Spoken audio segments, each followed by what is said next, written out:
name is Heather. I'm with the Danville Yoga and Wellness Center.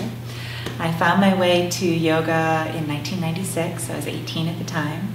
And after a lifetime of dance, and ballet, and modern, and belly dancing, I had accumulated injuries, ankle injuries, knee injuries, and hip injuries, and was finding that my body was breaking down.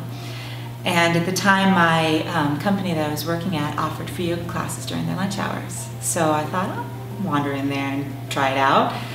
And I loved it. From the very first class, it was like coming home. It was this beautiful mix of everything I loved from dance, plus the beautiful spirituality that I'd been raised with.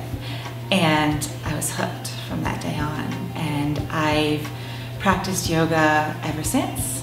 And about 5 years ago, teaching kind of fell into my lap. I wandered into a studio and was just new to the area and wanted to get a schedule and started chatting with the owner, and he called the next day and said, "Hey, can you teach for me?"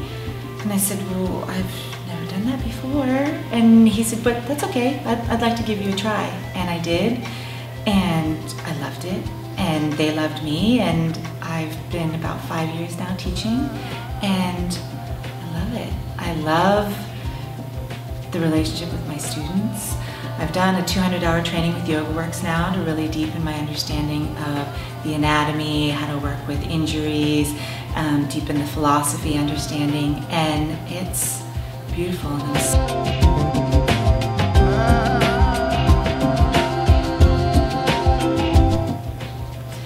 So my teaching style is influenced by a number of different backgrounds.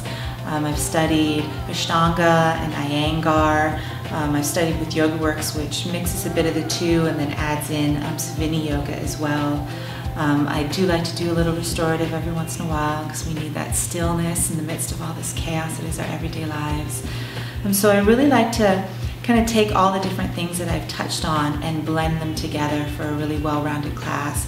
Very much breath-based, very much movement-based. I don't hold poses as long usually. I like to kind of flow in and out so we can really thread movement and breath and body and consciousness and really get a heart space going.